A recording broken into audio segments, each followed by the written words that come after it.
Shalom à tous. Alors aujourd'hui, nous allons parler du sujet de l'obéissance à nos gouvernements respectifs.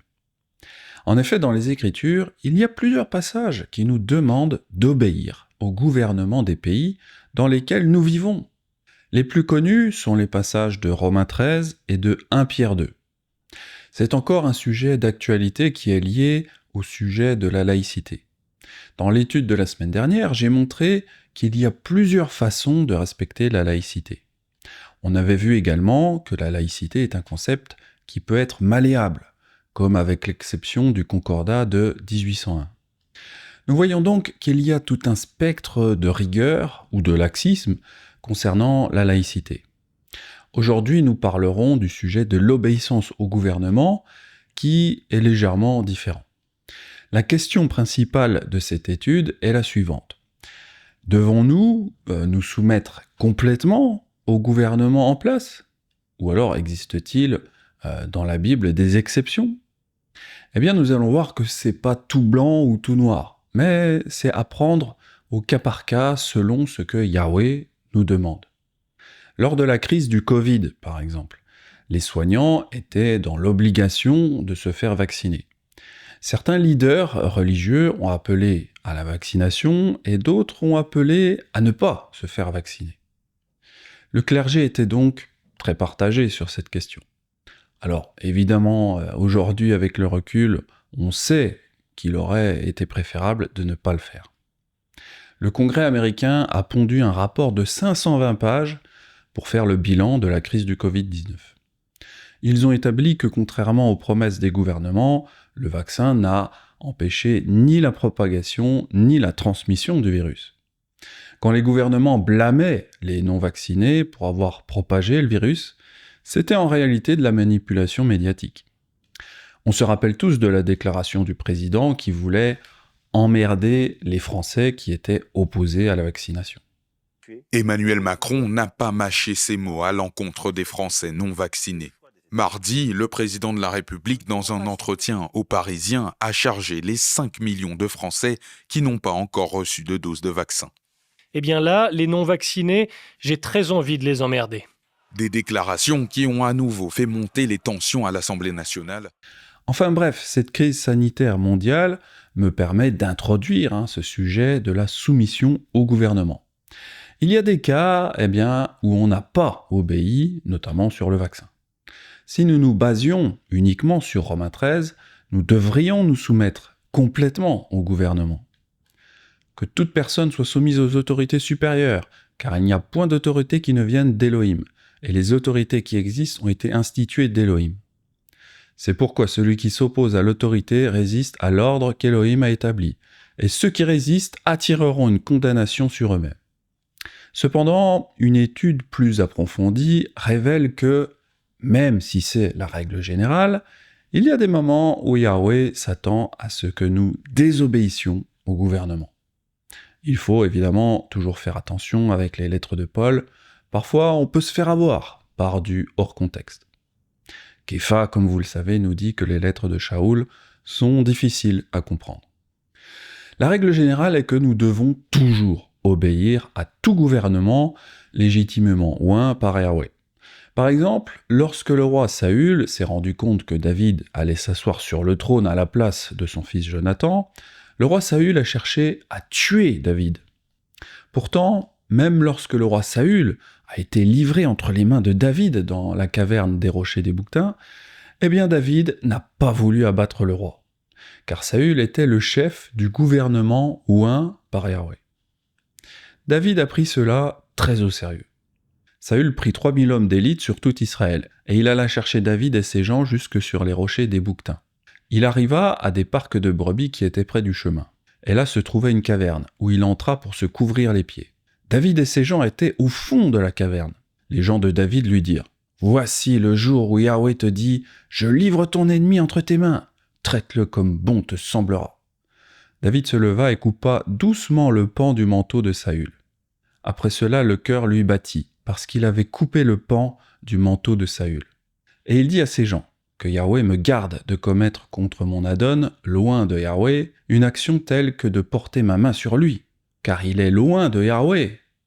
David dit à Saül, « Pourquoi écoutes-tu les propos des gens qui disent « Voici, David cherche ton malheur » ? Tu vois maintenant de tes propres yeux que Yahweh t'avait livré aujourd'hui entre mes mains dans la caverne. On m'excitait à te tuer, mais je t'ai épargné et j'ai dit « Je ne porterai pas la main sur mon Adon, car il est loin de Yahweh. » On aurait pu facilement acquitter David d'avoir tué le roi Saül, car il était en état de légitime défense. Mais David savait que, quelle que soit la méchanceté ou la corruption du roi Saül, il était mal de tuer un homme que Yahweh avait légitimement oint pour diriger Israël. Tant que Saül était le chef choisi par Yahweh, David savait que sa seule option légitime, c'était de fuir. Et pour que nous ne pensions pas que la miséricorde de David envers Saül était une erreur ou un coup de chance unique, David a épargné la vie de Saül une seconde fois, 2 chapitres plus loin. Au versets 9 et 11, David nous dit clairement que la raison pour laquelle il a épargné la vie de Saül était que personne ne peut tendre la main contre le chef oint de Yahweh et être déclaré innocent. Abishai dit à David, « Elohim a livré aujourd'hui ton ennemi entre tes mains. Je vais donc le frapper de ma lance jusqu'à terre, et je n'aurai pas à le frapper une seconde fois. » David dit à Abishai, « Ne le fais pas périr, car qui pourrait porter la main sur l'oint de Yahweh sans être coupable ? Que Yahweh me garde de porter la main sur l'oint de Yahweh. Mais je vous prie, prenez la lance et la cruche d'eau qui sont à son chevet, et partons. » Donc voilà, c'était pas un coup de chance, la première fois que David avait épargné Saül, parce qu'il a recommencé à l'épargner une seconde fois. Écoutons maintenant l'histoire d'Israël pour comprendre comment l'onction de Yahweh fonctionne. Elohim avait initialement choisi Jéroboam pour diriger les 10 tribus du nord, parce que le roi Salomon avait péché. Ahia, le Silonite, rencontra Jéroboam sur le chemin et l'oignit. Il devait avoir 10 tribus, laissant à Roboam, le fils de Salomon, seulement 2 tribus, c'est-à-dire Juda et Benjamin. Cependant, son onction ne devait durer uniquement dans le cas où il obéissait au commandement de Yahweh. Le verset 38 précise que Jéroboam devait avoir une maison durable, mais seulement s'il s'en tenait aux voies de Yahweh, comme l'avait fait le roi David. « Je te prendrai et tu régneras sur tout ce que ton âme désirera, tu seras roi d'Israël. Si tu obéis à tout ce que je t'ordonnerai, si tu marches dans mes voies, et si tu fais ce qui est droit à mes yeux, en observant mes lois et mes commandements, comme l'a fait David mon serviteur, je serai avec toi. Je te bâtirai une maison stable, comme j'en ai bâti une à David, et je te donnerai Israël. » Cependant, Jéroboam n'a pas gardé les voies de Yahweh. Au contraire, il a poussé Éphraïm à pécher en adorant le veau d'or. En conséquence, Yahweh a prophétisé par l'intermédiaire d'Osée qu'Éphraïm serait dispersé par les ennemis. Embouche la trompette, l'ennemi fond comme un aigle sur la maison de Yahweh, parce qu'ils ont violé mon alliance et transgressé ma loi. Yahweh a rejeté ton veau, Samarie. Ma colère s'est enflammée contre eux. Jusqu'à quand refuseront-ils de se purifier ? La royauté n'est pas un droit héréditaire, mais plutôt un devoir et une vocation sacrée. Si un roi n'obéit pas à Yahweh, son onction peut être révoquée. De plus, Yahweh le tiendra responsable des conséquences de ses actes. Par exemple, lorsque le roi Akab, descendant de Jéroboam, sa femme Jézabel et leur fils Yoram se sont corrompus, Yahweh a suscité Yéhou, le fils de Jéhosaphat, signifiant Yahweh jugera, pour frapper toute la maison d'Akab, en jugement pour ce qu'ils avaient fait. Yéhou se leva et entra dans la maison, et le jeune homme répandit l'huile sur sa tête, en lui disant « Ainsi parle Yahweh l'Élohim d'Israël, je t'oins roi d'Israël du peuple de Yahweh. Tu frapperas la maison d'Akab ton maître, et je vengerai sur Jézabel le sang de mes serviteurs les prophètes, et le sang de tous les serviteurs de Yahweh. Toute la maison d'Akab périra, j'exterminerai quiconque appartient à Akab, celui qui est esclave et celui qui est libre en Israël. Et je rendrai la maison d'Akab semblable à la maison de Jéroboam, fils de Nébat, et à la maison de Baïcha, fils d'Ahia. Les chiens mangeront Jézabel dans le champ de Yitsraël. Et il n'y aura personne pour l'enterrer. » Puis le jeune homme ouvrit la porte et s'enfuit. Aussitôt, Yéhou se révolta et accomplit sa mission. Il fit d'abord mourir le roi Joram, puis Jézabel et toute la maison d'Akab. Et puisqu'il avait accompli la volonté de Yahweh, eh bien Elohim lui donna à lui et à ses fils le trône pour 4 générations. Yahweh dit à Yéhou, « Parce que tu as bien exécuté ce qui était droit à mes yeux, et que tu as fait à la maison d'Akab tout ce qui était conforme à ma volonté, tes fils jusqu'à la 4e génération seront assis sur le trône d'Israël. » Ainsi, bien que David ait eu raison de ne pas faire de mal au roi Saül, qui avait été oint, il était juste que Yéhou renverse Joram sur l'ordre de Yahweh. La leçon de tout cela, c'est que c'est Yahweh qui donne l'autorisation de renverser un mauvais dirigeant. Nous ne devons pas renverser un mauvais dirigeant sans le feu vert d'Elohim. Si Yahweh ne dit rien, alors nous devons garder l'attitude du roi David et fuir.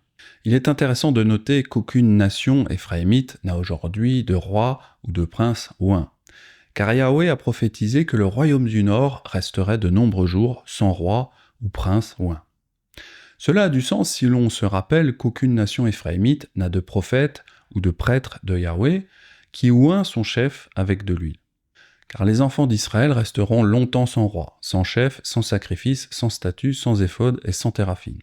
Après cela, les enfants d'Israël reviendront, ils chercheront Yahweh leur Elohim et David leur roi, et ils tressailleront à la vue de Yahweh et de sa bonté dans la suite des temps. Cependant, même si les gouvernements éphraïmites ne sont pas techniquement oints de Yahweh, nous devons généralement obéir aux lois des pays où nous vivons, et aux gouvernements qui nous sont confiés. Car en fin de compte, il n'existe aucun gouvernement que Yahweh n'a pas suscité pour ses desseins. C'est pourquoi Shaoul les appelle les ministres de Yahweh. C'est aussi pour cela que vous payez les impôts, car les magistrats sont des ministres d'Elohim entièrement appliqués à cette fonction. Rendez à tous ce qui leur est dû, l'impôt à qui vous devez l'impôt, le tribut à qui vous devez le tribut, la crainte à qui vous devez la crainte, l'honneur à qui vous devez l'honneur. Certains suggèrent parfois que nous devons obéir aux autorités seulement quand elles sont bonnes. Mais Shaoul a écrit son épître aux Romains lorsque Néron était empereur. Et Néron a tué beaucoup de croyants. Tout comme Yeshua est allé à l'abattoir comme un agneau, Shaoul est également allé volontairement à la mort, sachant que Yahweh utiliserait sa mort pour le bien. Alors il répondit, « Que faites-vous en pleurant et en me brisant le cœur ? Je suis prêt, non seulement à être lié, mais encore à mourir à Jérusalem pour le nom de l'Adon Yeshua. » Alors il n'est pas plaisant d'y penser, mais ce sont les souffrances et la mort de nombreux croyants innocents qui ont fait pencher la balance en faveur du Messie. Et comme l'a observé l'empereur Constantin, les empereurs qui ont persécuté la foi en un Messie juif ont non seulement renforcé la foi qu'ils cherchaient à persécuter, mais ils ont aussi connu une fin malheureuse. La clé, c'est de discerner ce que Yahweh veut à ce moment-là de l'histoire. Comme nous le verrons, il y a des moments où Yahweh veut que son peuple sorte du milieu des nations et soit séparé. Et à ces moments-là, il bénit ses fidèles pour s'être séparés. Un exemple de cela est la façon dont il a béni son peuple pour être sorti d'Égypte, après 430 ans de captivité. Cependant, au 1er siècle, ce n'était pas encore son heure. Il voulait que son peuple soit dispersé parmi les nations pendant 2000 ans, afin que lorsqu'il les appellerait à sortir à nouveau, ils soient prêts. Comme nous l'expliquons dans Apocalypse et fin des temps, cette séparation aura lieu après la tribulation, après la bataille de l'Armageddon. Jusqu'à ce que ce jour arrive, nous recevons l'ordre général de nous soumettre au gouvernement placé au-dessus de nous. Si quelqu'un a des oreilles, qu'il entende. Si quelqu'un mène en captivité, il ira en captivité. Si quelqu'un tue par l'épée, il faut qu'il soit tué par l'épée. C'est ici la persévérance et la foi des saints. Quand viendra le temps de Yahweh de nous séparer, nous le ferons. En attendant, Képha nous dit aussi d'honorer les rois afin de donner un bon témoignage parmi les nations païennes où nous vivons actuellement. Soyez soumis, à cause de Yahweh, à toute autorité établie parmi les hommes, soit au roi comme souverain, soit au gouverneur comme envoyé par lui pour punir les malfaiteurs et pour approuver les gens de bien. Serviteurs, soyez soumis en toute crainte à vos maîtres, non seulement ceux qui sont bons et doux, mais aussi à ceux qui sont d'un caractère difficile. Car c'est une grâce que de supporter des afflictions par motif de conscience envers Elohim, quand on souffre injustement. En effet, quelle gloire y a-t-il à supporter de mauvais traitements pour avoir commis des fautes ? Mais si vous supportez la souffrance lorsque vous faites ce qui est bien, c'est une grâce devant Elohim. Et c'est à cela que vous avez été appelés, parce que Machiar aussi a souffert pour vous, vous laissant un exemple afin que vous suiviez ses traces. Au verset 18, Képha nous dit que nous devons nous soumettre aux bons et également aux mauvais maîtres. Au cours des premiers siècles, des stades entiers de spectateurs romains se convertirent au christianisme, choqués de voir des gens aussi pacifiques et patients que les chrétiens être jetés au lion. Quand les chrétiens faisaient le bien et souffraient patiemment, sans se plaindre, cela était considéré comme bon et louable devant Elohim. Alors Yahweh fit en sorte que le peuple romain se convertisse. Tant que Yahweh ne nous appelle pas à nous mettre à part, il n'est pas vraiment possible de prendre l'épée. Yeshua a dit à Képha de ranger son épée. Et voici, un de ceux qui étaient avec Yeshua étendit la main et tira son épée. Il frappa le serviteur du souverain sacrificateur et lui emporta l'oreille. Alors Yeshua lui dit « Remets ton épée à sa place, car tous ceux qui prendront l'épée périront par l'épée. Penses-tu que je ne puisse pas invoquer mon Père, qui me donnerait à l'instant plus de 12 légions d'anges ? Comment donc s'accompliraient les Écritures, d'après lesquelles il doit en être ainsi ?» Yeshua ne frappa pas ceux qui le frappaient, mais il leur rendit sa bonté. Il guérit aussi l'oreille que Képha avait découpée. Mais Yeshua, prenant la parole, dit « Laissez, arrêtez !» Ayant touché l'oreille de cet homme, il le guérit. L'Apocalypse nous dit que celui qui tue par l'épée doit être tué par l'épée. C'est là le véritable test de la patience et de la foi des saints. Si quelqu'un a des oreilles qui l'entendent, si quelqu'un mène en captivité, il ira en captivité. Si quelqu'un tue par l'épée, il faut qu'il soit tué par l'épée. C'est ici la persévérance et la foi des saints. Bien que la règle générale soit que nous obéissions aux gouvernements qui nous sont confiés, il y a des moments où nous devons désobéir aux gouvernements placés au-dessus de nous, et même nous séparer. Comme nous le verrons, ces moments sont quand Yahweh l'ordonne, quand il faut glorifier Elohim, quand cela sauvera des vies israélites, et également quand cela soulagera les autres Israélites de l'oppression. Moshe tua le chef égyptien pour sauver ses frères de l'oppression et des mauvais traitements. Bien qu'il ait dû fuir, cela ne lui fut pas imputé comme un péché, car il l'avait fait pour aider d'autres Israélites. En ce temps-là, Moshe, devenu grand, se rendit vers ses frères, et fut témoin de leurs pénibles travaux. Il vit un Égyptien qui frappait un Hébreu d'entre ses frères. Il regarda de côté et d'autre, et voyant qu'il n'y avait personne, il tua l'Égyptien et le cacha dans le sable. Les sages-femmes des Israélites ont menti et désobéi à l'autorité en place, afin de sauver des vies.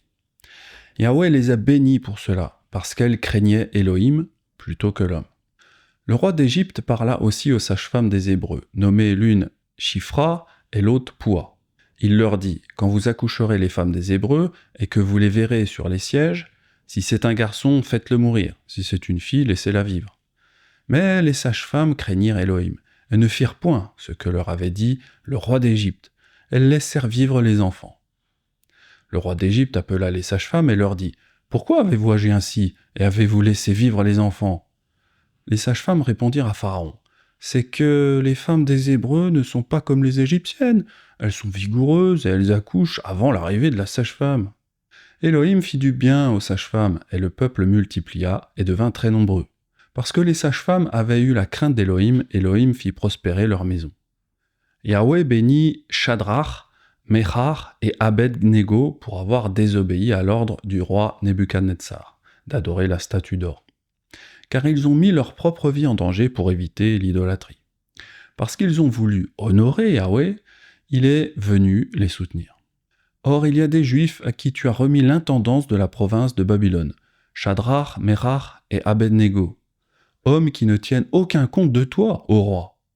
Ils ne servent pas tes dieux, et ils n'adorent point la statue d'or que tu as élevée. Nous savons que Yahweh a approuvé cette démarche, car Yeshua est apparu.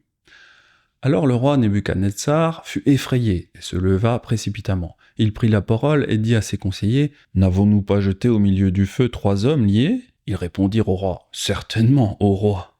Il reprit et dit « Eh bien, je vois 4 hommes sans lien qui marchent au milieu du feu et qui n'ont point de mal. Et la figure du 4e ressemble à celle d'un fils des dieux. » Képha et Yohanan ont également refusé d'obéir à l'autorité rabbinique lorsqu'ils ont dit qu'ils n'avaient pas d'autre choix que d'enseigner au nom de Yeshua.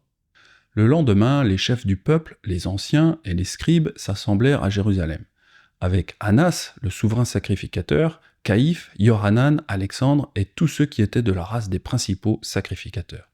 Ils firent placer au milieu d'eux Képha et Yohanan, et leur demandèrent « Par quel pouvoir et au nom de qui avez-vous fait cela ?» Alors Képha, rempli du Saint-Esprit, leur dit « Chef du peuple et ancien d'Israël, puisque nous sommes interrogés aujourd'hui sur un bienfait accordé à un homme malade, afin que nous disions comment il a été guéri. Sachez-le tous, et que tout le peuple d'Israël le sache. C'est par le nom de Yeshua Mashiach, le Nazaréen, que vous avez crucifié, et qu'Élohim a ressuscité des morts. C'est par lui que cet homme se présente en pleine santé devant vous. Yeshua est la pierre rejetée par vous qui bâtissez, et qui est devenue la principale de l'angle. Il n'y a de salut en aucun autre, car il n'y a sous le ciel aucun autre nom qui ait été donné parmi les hommes, par lequel nous devions être sauvés. Si vous saviez le nombre de personnes m'ayant écrit pour me reprocher ma désobéissance au judaïsme, ma désobéissance aux rabbins, ma désobéissance aux sages d'Israël, mais parfois il faut désobéir aux fausses doctrines qui nous entourent et prêcher le véritable évangile de Yeshua. Nous pouvons voir que les apôtres continuèrent à faire partie de la nation d'Israël. Et bien qu'ils étaient heureux d'obéir aux anciens d'Israël dans la plupart des affaires courantes, ils devaient prononcer le nom de Yeshua afin de le glorifier et d'annoncer l'évangile. À cause de cela, lorsque les anciens leur dirent de ne pas parler au nom de Yeshua, ils dirent qu'ils n'avaient pas d'autre choix que de parler des choses qu'ils avaient vues et entendues. Et les ayant appelés, ils leur défendirent absolument de parler et d'enseigner au nom de Yeshua. Képha et Yohanan leur répondirent « Jugez s'il est juste devant Élohim de vous obéir plutôt qu'à Élohim. Car nous ne pouvons pas ne pas parler de ce que nous avons vu et entendu. » Ce passage nous montre que nous devons obéir à Yahweh lorsqu'il nous prophétise de le faire. Même si nous mourrons en raison de la glorification d'Élohim, cela signifie que nous recevrons une résurrection bien meilleure. « Et je vis des trônes, et à ceux qui s'y assirent furent donnés le pouvoir de juger. Et je vis les âmes de ceux qui avaient été décapités à cause du témoignage de Yeshua et à cause de la parole d'Élohim, et de ceux qui n'avaient pas adoré la bête ni son image, et qui n'avaient pas reçu la marque sur leur front et sur leurs mains. Ils revinrent à la vie et ils régnèrent avec Mashiach pendant 1000 ans. » Bien que nous soyons généralement honnêtes, l'exemple de David nous montre qu'il est tout à fait acceptable de dissimuler nos véritables intentions aux ennemis d'Israël. Par exemple, David a fait semblant d'être fou lorsqu'il s'est enfui du roi Saül et est allé habiter avec Akish, roi de Gath. Il se montra comme fou à leurs yeux et fit devant eux des extravagances. Il faisait des marques sur les battants des portes et il laissait couler sa salive sur sa barbe. Akish dit à ses serviteurs « Vous voyez bien que cet homme a perdu la raison. Pourquoi me l'amenez-vous ? Est-ce que je manque de fou pour que vous m'ameniez celui-ci et me rendiez témoin de ses extravagances ? Faut-il qu'il entre dans ma maison ? » Il y a d'autres fois où Yahweh nous demande de renverser un oppresseur non israélite. Par exemple, il a été demandé à Gédéon de délivrer Israël de la main des Madianites. Puis vint l'ange de Yahweh, et il s'assit sous le térébinthe d'Ophra, qui appartenait à Joas de la famille d'Abiézer. Gédéon, son fils, battait du froment au pressoir pour le mettre à l'abri de Madian. L'ange de Yahweh lui apparut et lui dit « Yahweh est avec toi, vaillant héros !» Gédéon lui dit « Ah, mon Adon, si Yahweh est avec nous, pourquoi toutes ces choses nous sont-elles arrivées ? Et où sont tous ces prodiges que nos pères nous racontent quand ils disent « Yahweh ne nous a-t-il pas fait monter hors d'Égypte ? Maintenant Yahweh nous abandonne, et il nous livre entre les mains de Madian. » Yahweh se tourna vers lui et dit « Va avec cette force que tu as, et délivre Israël de la main de Madian. N'est-ce pas moi qui t'envoie ?» Notez que Gédéon fut choisi alors qu'il battait le blé dans le pressoir pour le cacher des Madianites. Il cachait probablement le blé pour empêcher ses ennemis de le taxer ou de le prendre. Il semble qu'il ait résisté aux ennemis d'Israël, et Yahweh l'a choisi pour le servir en conséquence. Le livre des Maccabées ne fait pas partie du canon nazaréen, mais constitue quand même un récit historique important. On y lit comment Yahweh bénit aussi ceux qui se révoltèrent contre la domination helléniste. Lorsque Mattityahu ben Yohanan et ses fils virent toutes ces abominations qui se commettaient en Juda et à Jérusalem, ils déchirèrent d'abord leurs vêtements et revêtirent des sacs. puis implorèrent l'aide de Yahweh. Alors Matityahu et ses fils déchirèrent leurs vêtements et se couvrirent de sacs et se lamentèrent. En réponse à leurs prières, Yahweh utilisa Matityahu et ses fils pour délivrer Israël de la main des hellénistes. Comme il avait fini de prononcer ces paroles, un des Juifs vint, à la vue de tous, pour sacrifier sur l'autel de Modin, selon l'ordre du roi. À cette vue, Matityahu fut enflammé de zèle, et ses reins tremblèrent. Il ne put s'empêcher de montrer sa colère selon le jugement. Il courut et le tua sur l'autel. Il tua aussi dans le même temps l'officier du roi, qui obligeait les hommes à sacrifier, et il renversa l'autel. Il agit avec zèle pour la loi d'Élohim, comme avait fait Pinchas à l'égard de Sambri, fils de Shalom. Et Matityahu cria à haute voix, dans toute la ville, que quiconque est zélé pour la loi et garde l'alliance me suive. Lui et ses fils s'enfuirent dans la montagne, laissant tout ce qu'ils avaient dans la ville. Beaucoup de ceux qui recherchaient la justice et la droiture descendirent dans le désert pour y demeurer. Eux, leurs enfants, leurs femmes et leurs troupeaux, car les malheurs augmentaient sur eux. Nous voyons à nouveau que la clé, c'est de discerner la volonté de Yahweh et son agenda. Bien que c'était la volonté de Yahweh de délivrer Israël par la main de Matityahu et de ses fils, il y a d'autres moments où ce n'est pas son heure. Et dans ces moments-là, nous devons simplement attendre. Et même lorsque le temps de Yahweh est venu, nous devons encore prier et attendre que Yahweh nous montre non seulement ce que nous devons faire, mais aussi comment il veut que nous le fassions.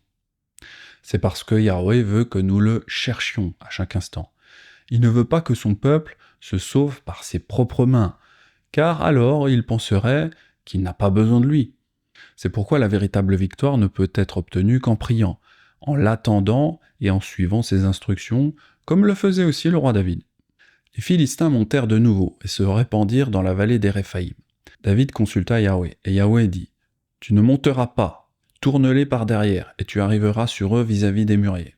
Quand tu entendras un bruit de pas dans les cimes des mûriers, alors hâte-toi, car c'est Yahweh qui marche devant toi, pour battre l'armée des Philistins. » David fit ce que Yahweh lui avait ordonné, et il battit les Philistins depuis Géba jusqu'à Guézer.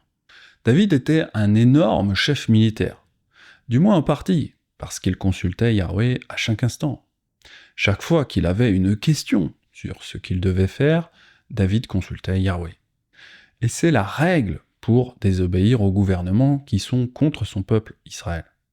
Nous devons d'abord nous renseigner, et puis nous attendre à Yahweh, et faire exactement ce qu'il dit. Alors, comme nous l'avons vu dans cette étude, il y a plusieurs cas de figure. Soit nous avons un gouvernement israélite, soit nous avons un gouvernement des nations qui nous dirigent. Mais parfois, il y a des cas où il n'y a pas de gouvernement du tout. Il y a 2 versets qui parlent du temps où le peuple était livré à lui-même. En ce temps-là, il n'y avait point de roi en Israël. Chacun faisait ce qui lui semblait bon. Nous voyons que entre Juge 17 et Juge 21, le peuple est livré à lui-même.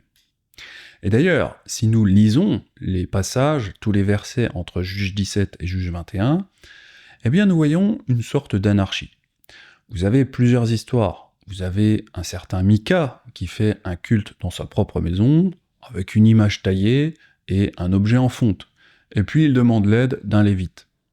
Ensuite, il y a des gens de la tribu de Dan qui vont voler ce lévite pour qu'il travaille à leur compte. Et ensuite, on a encore une autre histoire catastrophique d'un lévite qui est marié à une femme de Juda. Mais cette femme lui a été infidèle. Plus tard, ce lévite va vouloir reprendre sa femme qui est adultère. De retour chez lui, ce lévite et sa femme vont passer par le territoire des Benjaminites. Ces gens-là vont violer la femme de ce lévite. Et la conséquence, c'est que ce lévite va découper sa femme et envoyer les morceaux à tout Israël. Donc on voit que dans cette période sans roi, dans les juges, et quand il n'y a pas de gouvernement, alors le peuple, il est en roue libre totale et des drames arrivent. Aujourd'hui, la situation du peuple d'Élohim est assez similaire à celle de Juge 17. Malgré que nous soyons dans la dispersion et que des gouvernements soient au-dessus de nous, les Éphraïmites ont une très grande liberté de culte dans la plupart des pays occidentaux. Mais malgré cette liberté, Éphraïm est en roue libre en ce qui concerne son gouvernement spirituel et les lois divines. les protestants sont dans une doctrine anti-Torah, les catholiques sont un peu à l'image de Micah, ils ont des images taillées, les messianiques ne sont pas organisés, les nazaréens, quant à eux, ne sont pas mieux, car ils sont souvent dans le judaïsme rabbinique, et d'autres nazaréens dans le respect du Talmud, par exemple. Bref, ce que je veux vous faire comprendre, c'est que nous sommes sans direction apostolique unifiée, et Éphraïm colle parfaitement au verset de Juge. Il n'y a rien de surprenant à ce que nous soyons aujourd'hui dans la situation où chacun fait comme bon lui semble, car Shaoul avait prophétisé ce temps-là. Car il viendra un temps où les hommes ne supporteront pas la saine doctrine, mais ayant la démangeaison d'entendre des choses agréables, ils se donneront une foule de docteurs, selon leurs propres désirs, détourneront l'oreille de la vérité et se tourneront vers les fables. Aujourd'hui, on est en plein dans cette époque où les gens mangent à tous les râteliers. Les gens écoutent à toutes les fontaines pour pouvoir continuer d'être des libres penseurs. J'ai déjà énormément alerté les croyants sur ce comportement de consommateur. N'allez pas à toutes les fontaines. Mais rien à faire, les gens continuent de faire cela. Parfois je me demande pourquoi Yahweh m'a envoyé pour enseigner l'unité doctrinale dans un temps où le peuple est en roue libre et déteste l'ordre apostolique unifié. Mais malgré que je ne comprenne pas toutes les ficelles du plan de Yahweh, je continuerai à obéir. La plupart des gens qui m'écrivent veulent à la fois que je les serve avec mon rôle de dirigeant, et donc que je leur donne tout ce qu'un dirigeant doit leur donner. Mais en même temps, ces croyants veulent aussi continuer à choisir leur doctrine. Parfois même, ces personnes m'enseignent leur propre doctrine. Le beurre et l'argent du beurre, comme on dit. Cependant, la bonne conduite à adopter serait que soit on accepte un gouvernement spirituel unifié, et donc on arrête de choisir sa doctrine comme les eaux de la mer, soit on continue de choisir une doctrine à la carte, mais on doit aussi accepter les mauvaises conséquences d'une absence de gouvernement unifié. On le voit clairement dans le livre des Juges. Quand il n'y avait pas de direction unifiée, alors le peuple fait tout et n'importe quoi, mais surtout des crimes et de graves péchés. C'est aussi ce qu'on voit parfois aujourd'hui. Il y a des détournements d'argent. Ici, par exemple, 2 millions. Il y a aussi des scandales d'adultère, des affaires bien sombres. Je vous donne un exemple. Le pasteur Karl Lenz a été licencié pour adultère. Alors, Karl Lenz, c'est lui. Il est accompagné de son disciple Justin Bieber, le fameux chanteur. L'article du site Info Chrétienne nous dit ceci. Accusation d'adultère multiple et de comportement prédateur. 2 jours avant ses 42 ans, le 4 novembre 2020, Lenz a été démis de ses fonctions pour adultère par Brian Houston, le dirigeant mondial de l'église Hillsong, qui a lui-même démissionné en 2022 dans le cadre d'un scandale sexuel. Donc voilà, une église de New York a mis dehors son pasteur. Bref, on est en plein dans la situation de Juge 17.6, il n'y a pas de gouvernement spirituel unifié, donc cela engendre beaucoup de crimes entre Éphraïmites. Mais l'histoire ne s'arrête pas là. Le truc le plus fou, c'est que Karl Lenz a été réengagé par Michael Todd, un pasteur d'une autre méga-church de l'Oklahoma. Une méga-église majoritairement noire de Tulsa, dans l'Oklahoma, qui dispose de 4500 places et est dirigée par un pasteur et youtubeur, Michael Todd. La directrice générale de l'église, Tammy McCarthy, a déclaré « Nous accueillons volontiers Karl Lenz au sein du personnel de Transformation Church pour nous aider à développer une stratégie alors que nous continuons à aller de l'avant dans notre vision. » Et voilà, une femme qui est la directrice générale de l'église qui accueille un pasteur adultère. On voit que sans direction unifiée, le peuple d'Elohim est en roue libre. Nous voyons que des croyants de la même dénomination ne sont pas d'accord. L'église de New York va renvoyer le pasteur adultère, et une autre église de la même dénomination va le réengager. On est vraiment dans une démocratie religieuse, et tant que le peuple décidera, il y aura toujours des scandales dans les assemblées. Alors même si je donne l'exemple des chrétiens évangéliques, les croyants qui reviennent à la Torah ne sont évidemment pas exempts de scandales. Le retour à la Torah est évidemment une très bonne chose, Mais sans gouvernement unifié, l'anarchie continuera tout de même et nous continuerons de voir toutes sortes de scandales. Malheur au monde à cause des scandales, car il est nécessaire qu'il arrive des scandales, mais malheur à l'homme par qui le scandale arrive. Yeshua nous dit que ces scandales sont nécessaires.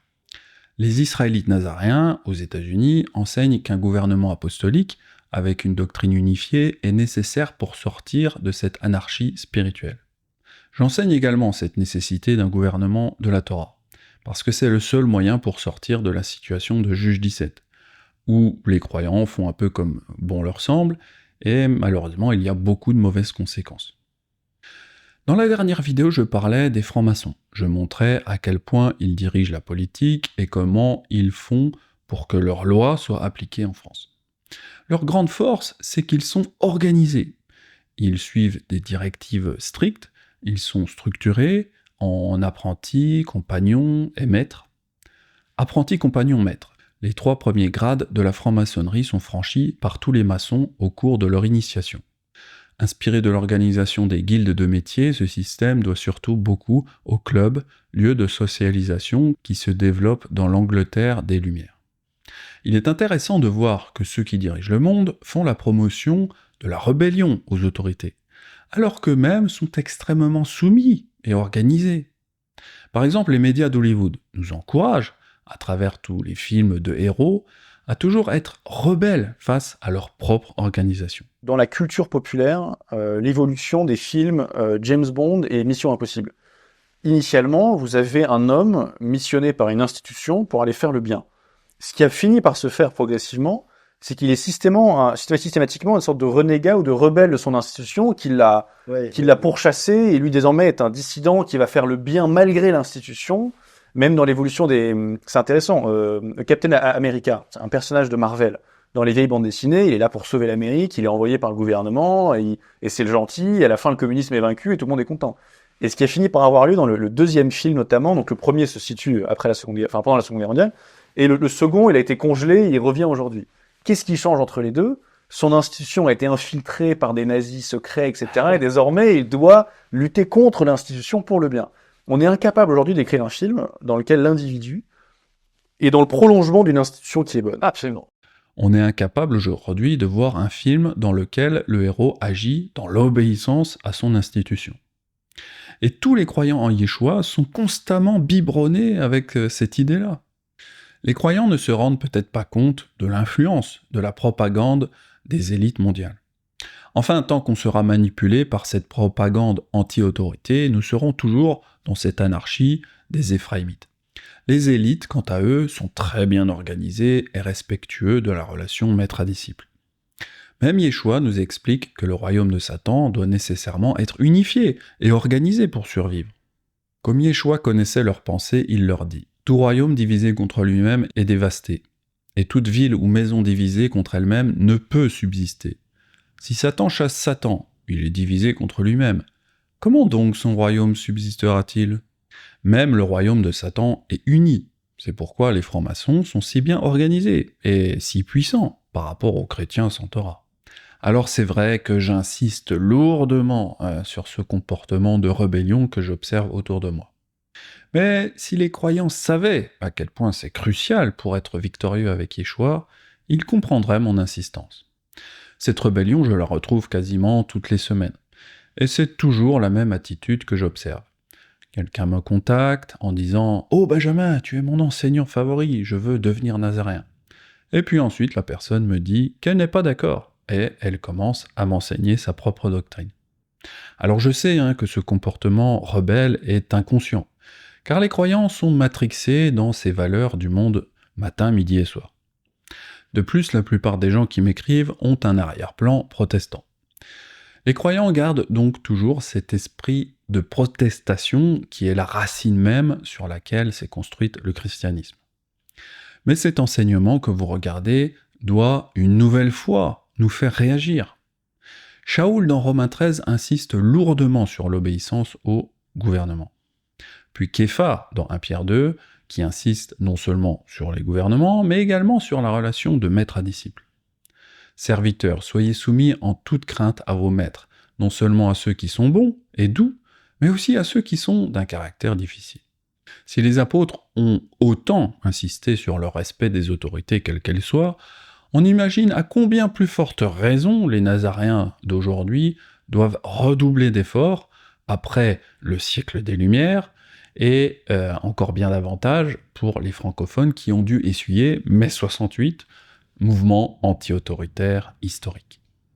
Parfois je me dis que je suis dans la pire des situations, car les Français sont les champions du monde de la rébellion et de la désobéissance aux autorités. C'est presque inscrit dans nos gènes.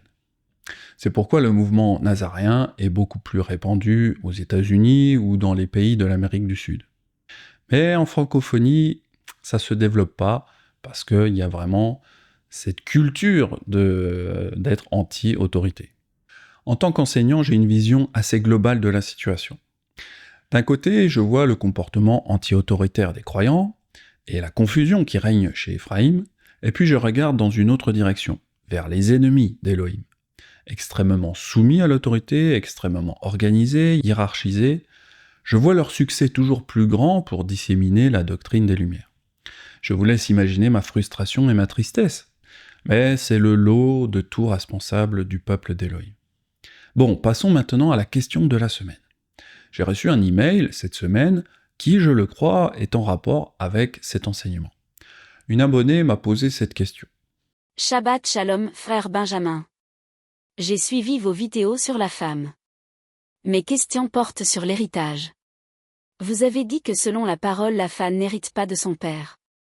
Qu'en est-il de la parole qui dit que nous devons respecter les lois du pays, en l'occurrence le code civil qui prévoit l'héritage de tous les enfants ? Ici, la question de fond, c'est est-ce qu'il vaut mieux respecter les lois de la Torah ou les lois des gouvernements qui nous dirigent ? Alors, dans le cas de l'héritage patriarcal, on peut évidemment contourner les lois civiles, car il est encore possible aujourd'hui de faire un testament pour que les fils héritent de la majorité de l'héritage. C'est-à-dire qu'on ne devient pas un hors-la-loi pour avoir fait un testament au profit de son propre fils. Beaucoup de personnes sortent l'excuse qu'on doit être soumis aux lois françaises pour ne pas obéir à la Torah. Pour nous les Nazaréens, nous devons nous efforcer de toujours suivre les principes et les préceptes de la Torah. Il ne faut cependant pas être un criminel au regard des gouvernements qui nous dirigent. Certaines personnes vont avoir une attitude de tiédeur face à la Torah. Par exemple, une personne qui travaille le samedi dira qu'elle ne peut pas faire le Shabbat. Elle n'essayera pas de trouver une solution, de chercher un autre travail ou de s'arranger avec son patron. J'ai vu ce comportement de nombreuses fois. Les gens sont parfois très tièdes, car ils aiment leur petit confort bien plus que la Torah. Attention cependant, car Yeshua nous dit qu'il vomira ce genre de personnes tièdes à la fin des temps.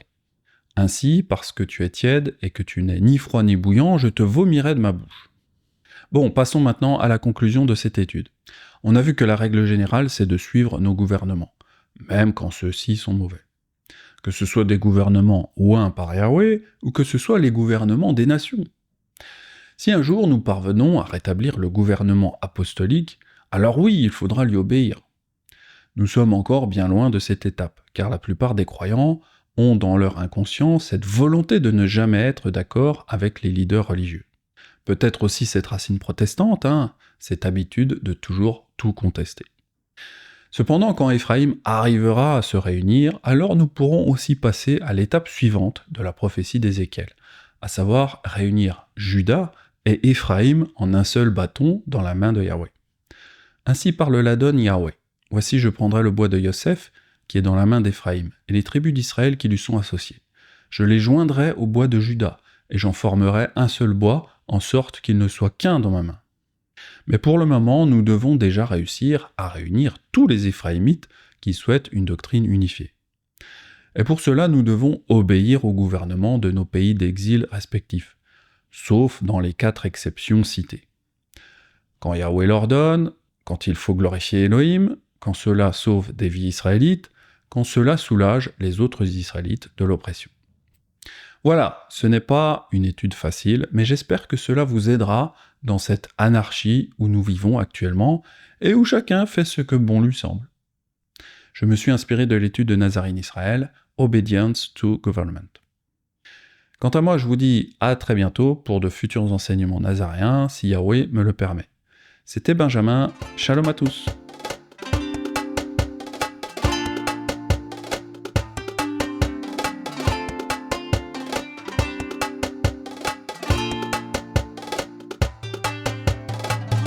Thank you.